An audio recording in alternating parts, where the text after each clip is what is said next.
దేవుని నామానికి మహిమ కలుగును గాక. హల్లెలూయా, హల్లెలూయా. చేరువచ్చిన మీ అందరికీ కూడా ప్రభువైన యేసుక్రీస్తు వారి నామం పేరట వందనాలు. అందరూ బాగున్నారా? దేవుని యొక్క మాటలను మనము ధ్యానిద్దాం. మత్తయి సువార్త 28వ అధ్యాయం 8, 19, 20 వచనాలు మనం చదువుకుందాం. అయితే యేసు వారి యొద్దకు వచ్చి పరలోకమందును భూమి మీదను నాకు సర్వ అధికారము ఇయ్యబడి ఉన్నది. కాబట్టి మీరు వెళ్ళి సమస్త జనులను శిష్యులుగా చేయుడి. తండ్రి యొక్కయు కుమారుని యొక్కయు పరిశుద్ధాత్మ యొక్కయు నామములోనికి వారికి బాప్తిస్మం ఇచ్చుచు నేను మీకు ఏ ఏ సంగతులను ఆజ్ఞాపించితినో వాటన్నిటినీ గైకొనవలెనని వారికి బోధించుడి. ఇదిగో నేను యుగ సమాప్తి వరకు సదాకాలము నీతో కూడా ఉన్నానని వారితో చెప్పాను. హల్లెలూయా. యేసు ప్రభు వారు ఈ భూమి మీద ఆయన యొక్క పరిచర్యను ముగించుకొని ఆయన వచ్చిన పనిని ముగించి మరలా పరలోకానికి ఆరోహణం అయిపోతూ ఉన్నప్పుడు మాట్లాడుతున్నటువంటి అమూల్యమైనటువంటి మాటలు ఏంటి అంటే, అధికారం నాకు ఇవ్వబడింది, పోగొట్టుకున్న ఆ రోజు ఏదైనా తోటలో పోగొట్టుకున్న అధికారం. ఆదాముకి ఏదైనా తోటలో సంపూర్ణమైన అధికారం ఉండేది, కానీ ఎప్పుడైతే పాపంలోనికి వెళ్ళిపోయాడో తనకున్న అధికారం అంతా కూడా పోయింది. ఆ పోగొట్టుకున్న అధికారం, ఒక మనిషి నుండి పోయినటువంటి అధికారం మరలా క్రీస్తు యేసు ద్వారా ఆ అధికారం అనేది మరలా ఆయన చేదక్కించుకున్నాడు. మరణపు ముళ్ళును విరచి సాతానును ఎదిరించి మరలా అధికారమును ఆయన తీసుకున్నాడు. అందుకే సర్వ అధికారము నాకు ఇవ్వబడింది కనుక మీరు వెళ్ళండి, నా నామం పేరట అందరికీ బోధించండి, బాప్తిస్మం ఇవ్వండి అని చెప్తూ ఆఖరిగా ఆయన చెప్తున్న మాటలు ఏంటంటే, యుగ సమాప్తి వరకు సదాకాలము నీతో కూడా ఉన్నానని వారితో చెప్పాను. హల్లెలూయా. యుగ సమాప్తి వరకు నేను మీకు తోడుగా ఉంటాను, మీతోనే ఉంటాను అని ఆయన వాగ్దానము చేసి ఉన్నాడు. హల్లెలూయా. శిష్యులతో ఈ మాట మనందరికీ కూడా వర్తిస్తుంది. దేవుడు చెప్పాడు, యుగ సమాప్తి వరకు కూడా నేను మీకు తోడుగా ఉంటాను. ఎలాంటి కష్ట నష్టాలైనా, ఎలాంటి ఇబ్బందులైనా, ఎలాంటి శ్రమలైనా నేను మీతోనే ఉంటాను అని ఆయన వాగ్దానము చేసి ఉన్నాడు. భూమి ఒకానొక రోజు అంతరించిపోద్దట. అందుకే దేవుడు అన్నాడు యుగ సమాప్తి వరకు. అంటే ఈ భూమి అంతరించిపోయేంత వరకు కూడా నేను మీకు తోడుగా ఉంటాను, నేను మీతో ఉంటాను, మీ మధ్యలో ఉంటాను, మీలో ఉంటాను అని దేవుడు మనకి ఎల్లప్పుడూ కేవలము చెడ్డదనియు యెహోవా చూచి తాను భూమి మీద నరులను చేసినందుకు యెహోవా సంతాపము నొందెను. హల్లెలూయా. మనుషులను చూసి ఆయన ఏమవుతున్నాడు అంటే సంతాపము నొందుతున్నాడు, గుండెలు బాదుకుంటున్నాడు, దుఃఖపడుతున్నాడు, ఏడుస్తున్నాడు. ఆయనకు బాధ కలుగుతుంది, ఆయనకు దుఃఖం వేస్తూ ఉంది. ఆయన నీలో నివసించాలనుకుంటున్నాడు, నీతో పాటు ఆయన యొక్క సన్నిధిని కనపరచాలనుకుంటున్నాడు. కానీ నీవు యోగ్యమైనటువంటి వ్యక్తిగా లేవు, బలహీనతలకు లోనవుతూ ఉన్నావు, ఆ చెడు వెనకాలే పడుతూ ఉన్నావు, ఆ పాపము వెనకాలే పడుతూ ఉన్నావు. నీకు పాపము బహు సుందరముగా ఉంది, చెడుతనము నీకు మరి ఇష్టముగా ఉంది. ఆ పాపములో మరి పంది బురదలో పడినట్లుగా పొరులుతూ ఉన్నావు. అది చూసినప్పుడు దేవునికి ఎలా ఉంటుందండి? వికారంగా ఉంటుంది, తట్టుకోలేడు ఆయన. అందుకే ఆయన నీ వద్ద నుంచి వెళ్ళిపోతాడు. ఆయన సన్నిధిని నీ దగ్గర ఉంచలేడు. గనుక మీరేమి చేసినను అది మనుషుల నిమిత్తము కాక ప్రభువు నిమిత్తమని మనస్ఫూర్తిగా చేయుడి. హల్లెలూయా. కొంతమంది మనుషులను సంతోషపెట్టడానికి చేస్తున్నారట కొన్ని కార్యాలు, మనుషుల మెప్పు కోసం చేస్తున్నారట. అది దేవునికి ఎంత మాత్రము కూడా. మనుష్యులు మెప్పు పొందితే చాలా, మనుష్యులు సంతోషిస్తే చాలా, మనుష్యులు మెచ్చుకుంటే చాలా అని కనుక మనం ఆలోచించినట్లయితే ఈ మనుషులెవ్వరూ కూడా శాశ్వతమైన వారు కాదు, వారు నిలకడైనటువంటి వారు కాదు, నిలకడగా మన ఎడల ఏదైనా చేసేవారు కాదు. కానీ మనుషుల ఎదుట మంచిగా ఉండడానికి, వారి దగ్గర మంచిగా ఉండడానికి ప్రయత్నిస్తున్నారట. కానీ దేవుని ఎదుట వారు సరిగా లేరట. దేవుని దృష్టిలో వారు సరిగా లేరు. అందుకే మీరు ఏమి చేసినను దేవుడు చూస్తున్నాడని చేయండి అని ఇక్కడ దేవుని యొక్క మరి అపోస్తుడైన పౌలు చెప్తూ ఉన్నాడు అన్నమాట. ఏమి చేసినను, మీరు ఏమి చేసినను అది మనుషుల నిమిత్తము కాక ప్రభువు నిమిత్తమని మనస్ఫూర్తిగా చేయండి. హల్లెలూయా. మీరు ఏమి చేసినా అది మనుషుల కోసం చేస్తున్నాను, వారు సంతోషపడడం కోసం చేస్తున్నానని కాకుండా ప్రభువు కోసం ఇది చేస్తున్నాను. హల్లెలూయా. అంటే దేవుడు చూస్తున్నాడని నేను చేస్తున్నాను, దేవుని కోసం నేను చేస్తున్నానని కనుక నువ్వు చేసినట్లయితే దేవుడు నిన్ను బట్టి మెచ్చుకుంటాడు, దేవునికి నీవు నచ్చుతావు, దేవునికి ఇష్టమైన వ్యక్తిగా మార్చబడతావు. అప్పుడు మాత్రమే దేవుని సన్నిధిని మనము కలిగి ఉండగలుగుతాం. నీలో దుర్వాసన కొట్టింది అనుకోండి, అండ్ మనము స్తుతి ఒక ధూపం వలె ఏర్పడి ఆయనకు పరిమళ వాసనగా వెదజల్లాలి, ఆయనకు పరిమళ వాసన వెళ్ళాలి. కానీ మన పాపములు దుర్వాసన కొట్టకూడదు, మన పాపములను బట్టి ఆయనకు దుర్వాసన వెళ్ళకూడదు. మీకు అర్థమవుతుందా అండి? ఆయనకు ఇష్టమైనట్లుగా మనం మార్చబడాలి. నేను చెప్పాను కదా, ఒక వ్యక్తి నా పక్కన కూర్చున్నప్పుడు ఆ వ్యక్తి పక్కన నేను కూర్చోలేకపోయాను, ఎందుకంటే వాసన.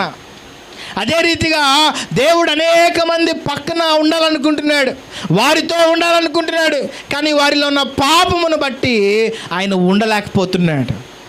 కొంతమంది దేవుణ్ణి మందిరంలో విడిచిపెట్టేసి, ప్రభు ఎక్కడే ఉండు, నువ్వు ఇక్కడే ఉండు ప్రభువా అని చెప్పి వారు బయటికి వెళ్తూ ఉన్నారు.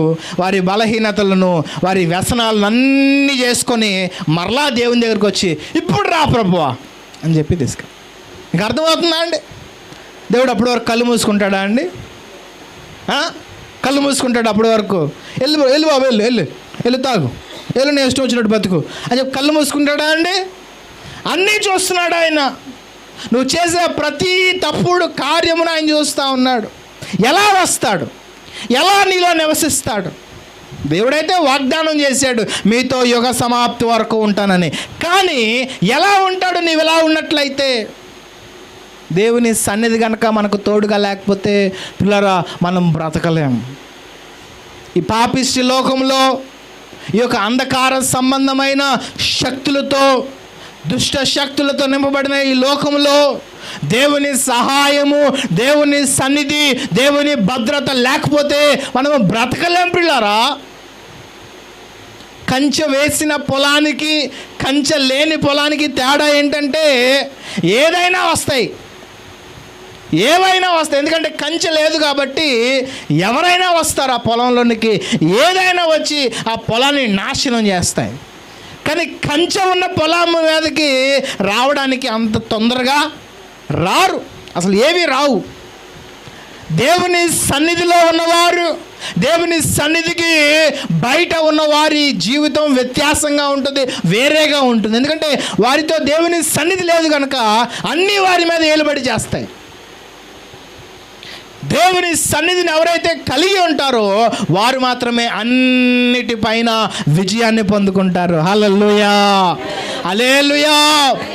దేవునికి ఇష్టమైనట్లుగా మనం మార్చబడాలంటే మనుషులు చూస్తున్నారని ప్రార్థన చేయకూడదు, మనుషులు చూస్తున్నారని పాటలు పాడకూడదు, మనుషులు చూస్తున్నారని భక్తి చేయకూడదు.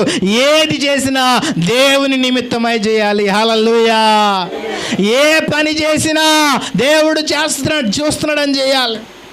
కొంతమంది పనులు చేస్తారు కదా, వాళ్ళ యజమానులు లేకపోతే వాళ్ళ మీద అధికారులు ఎవరైనా లేకపోతే ఆ పనిని సరిగా చేయరు.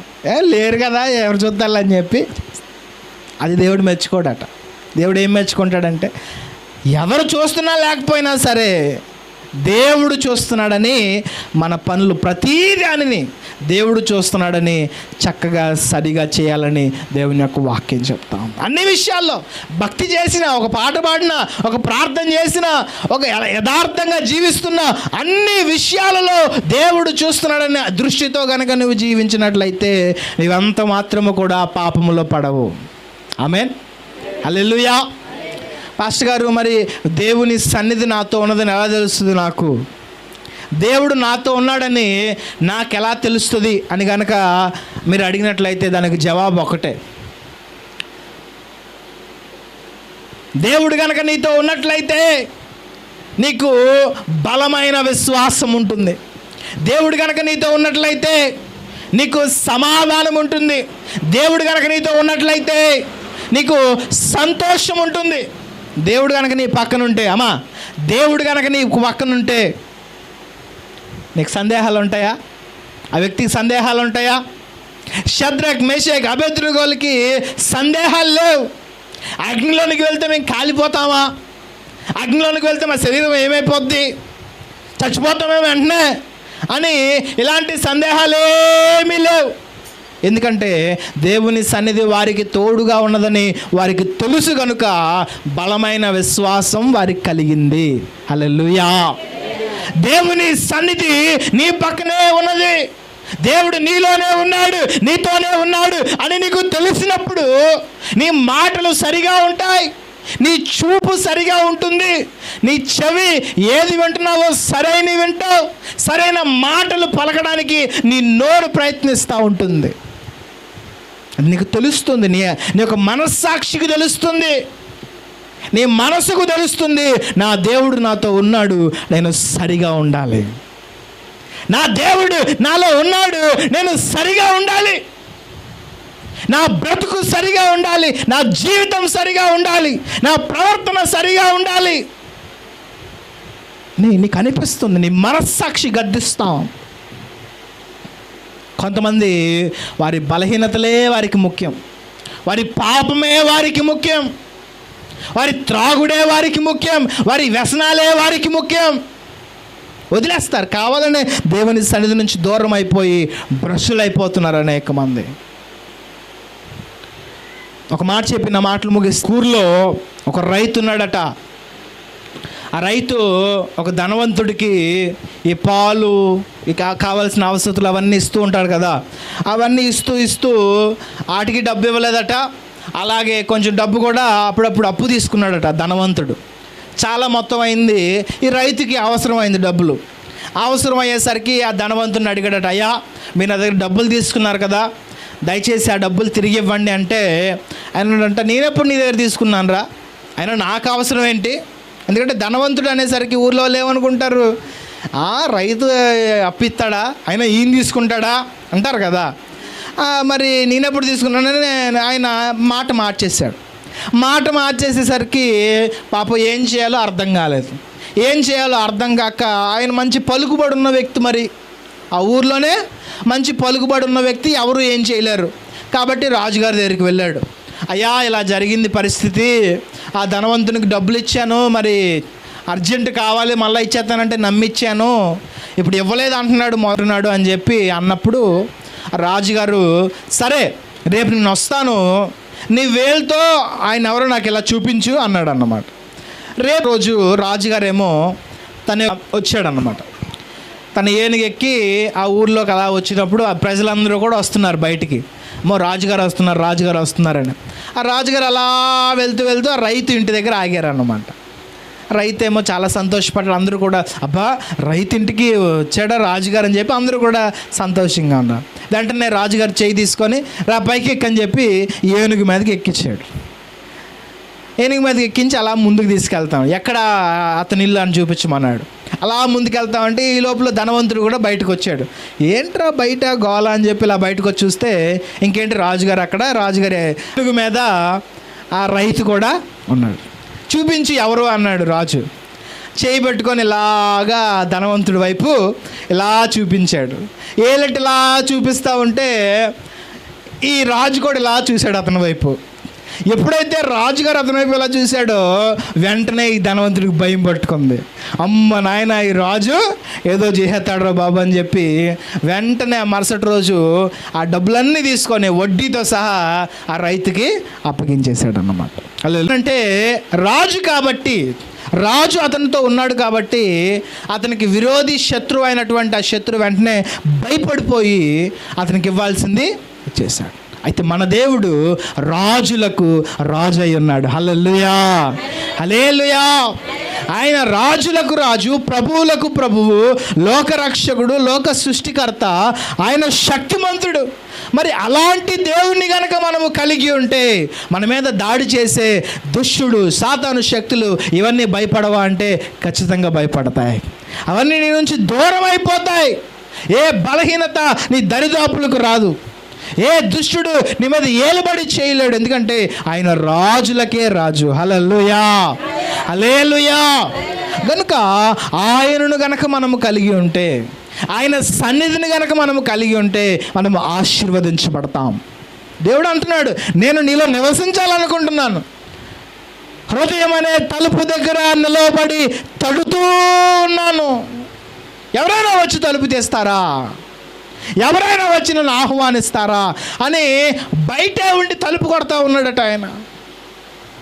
కానీ హృదయంలో చెత్త, చెదారము, వ్యసనాలు, ఏమండి మరి కామము, పాపము, ఈ బోల్డ్ అంతా కూడా హృదయం అంతా నింపేసుకున్నాం. దేవునికి ఎక్కడుందండి చోటు? దేవునికి ఎక్కడుంది చోటు?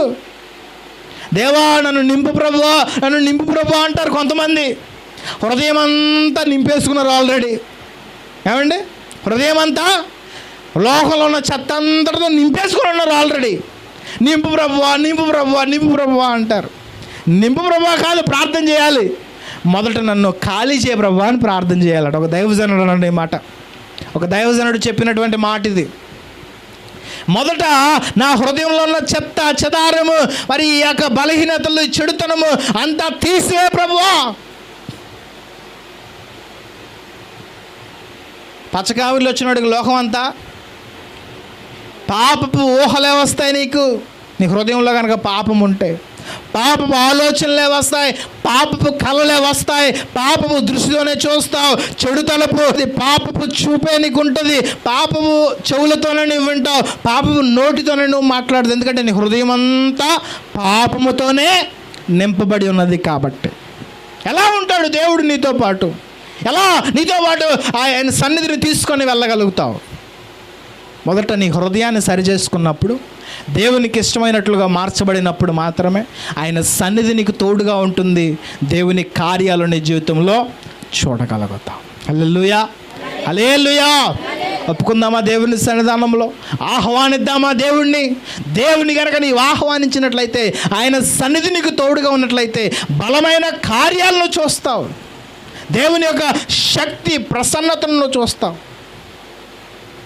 కానీ దేవుడు నీకు తోడుగా ఉండాలంటే మొదట నిన్ను నువ్వు మార్చుకోవాలి. నీకంటే ఎక్కువగా నీ గురించి ఎవరికైనా తెలుసామా? చెప్పండి. నీకంటే ఎక్కువగా నీ గురించి ఎవరికైనా తెలుసా? మనకంటే ఎక్కువగా మన గురించి ఎవరికీ తెలియదు. కనుక మనం ఎలాంటి వారమో మనకే తెలుసు. దేవుడు బట్టి మనం ఏం చేసుకోవాలంటే మనం మార్చుకోవాలి, ఎప్పటికప్పుడు దిద్దుకోవాలి, సరిచేసుకోవాలి. దేవుని సన్నిధి చేత నింపబడుతూ ఉండాలి. దేవుని సన్నిధిని మనతో పాటు తీసుకెళ్తూ ఉండాలి. అటువంటి కృప దేవుడు మనందరికీ అనుగ్రహించునుగాక. ఆమేన్.